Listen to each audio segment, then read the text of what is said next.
अस्सलाम वालेकुम dear students of class 8। Dear students, आज हम क्वेश्चंस करेंगे। जो आपने साउंड का लेसन जो कंप्लीट किया, इसके आप आज क्वेश्चंस लिखो। और ये जो क्वेश्चंस मैंने यहाँ पे आपको दिखाए हैं, ये आप अपनी नोटबुक पे लिखना। पहला क्वेश्चन है, चूज़ द करेक्ट आंसर।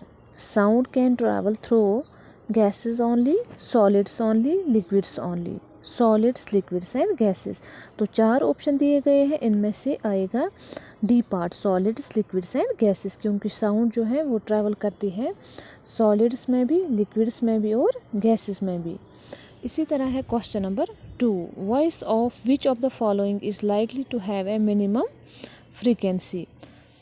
पहला है, तो इसका पहला पार्ट है baby girl, baby boy, a man, a women. हमें देखना है इन 4 ऑप्शंस में किसकी फ्रीक्वेंसी मिनिमम होती है, मतलब कम होती है। तो जिनकी फ्रीक्वेंसी कम होती है उनका पिच भी लो होता है, तो इसका आंसर है ए मैन। तो बच्चों, ये आपके 2 क्वेश्चंस हो गए। इसी तरह है question number 3, in the following statements tick T against those which are true and F against those which are false। तो जो ट्रू स्टेटमेंट है उनको हमें T लिखना है और जो फॉल्स स्टेटमेंट है उनको F लिखना है। पहला स्टेटमेंट है, sound can not travel in A vacuum. Sound vacuum में ट्रैवल नहीं कर सकती, तो ये ट्रू स्टेटमेंट है, इसको हम टी लिखेंगे। दूसरा है, द नंबर ऑफ ऑसिलेशंस पर second of A vibrating object is called its time period. लेकिन ये जो स्टेटमेंट है, दूसरा स्टेटमेंट, ये गलत है। क्यों है गलत? क्योंकि नंबर ऑफ ऑसिलेशन पर second of A vibrating object is called frequency, हम उसको फ्रीक्वेंसी बोलते हैं, यहाँ पे टाइम पीरियड लिखा है। तीसरा है, if the amplitude of vibration is large the sound is feeble.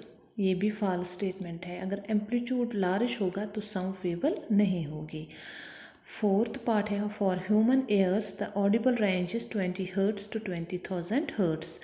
तो ये ट्रू स्टेटमेंट है। फिफ्थ पार्ट है, the lower the frequency of the vibration the higher is the pitch. ये भी फॉल्स स्टेटमेंट है, क्योंकि अगर वाइब्रेशन कम होगी तो पिच हाई नहीं होगा, अगर फ्रीक्वेंसी कम होगी तो पिच भी हाई होगा। सिक्स्थ पार्ट है, अनवांटेड और unpleasant sound is termed as music. तो ये भी फॉल्स स्टेटमेंट है, क्योंकि अनवांटेड और अनप्लीजेंट साउंड को हम नॉइज़ कहते हैं। सेवन्थ पार्ट है, नॉइज़ पोल्यूशन में काज पार्शियल हेयरिंग इम्पेयरमेंट। तो ये इट्स ए ट्रू स्टेटमेंट। तो बच्चों, ये स्टेटमेंट्स आपने देख लिए ट्रू फॉल्स के। यहाँ पे भी इनके आंसर्स लिखे हैं, true false false, true false false और ट्रू।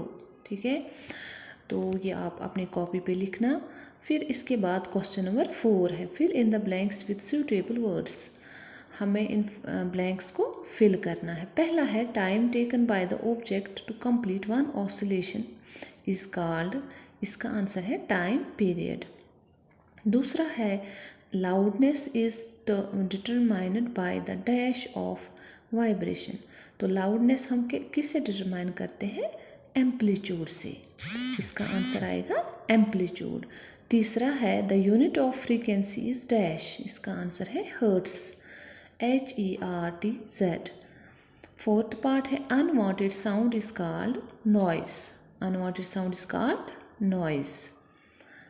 फिफ्थ पार्ट है, the shrillness of a sound is determined by the frequency, by the frequency, इसका आंसर फ्रीक्वेंसी आएगा। तो टाइम पीरियड है पहला, दूसरा है एम्पलीट्यूड, तीसरा है हर्ट्स, फोर्थ पार्ट है नॉइस और उसके बाद है फ्रीक्वेंसी। ये आपकी जो टेक्स्ट बुक है उस पे भी ये दिए गए हैं, ये फिल इन द ब्लैंक्स, तो ये आंसर्स आप लिख सकते हो उस पे। चलो बच्चों, अब हम जो बाकी क्वेश्चंस रह गए वो हम कल करेंगे।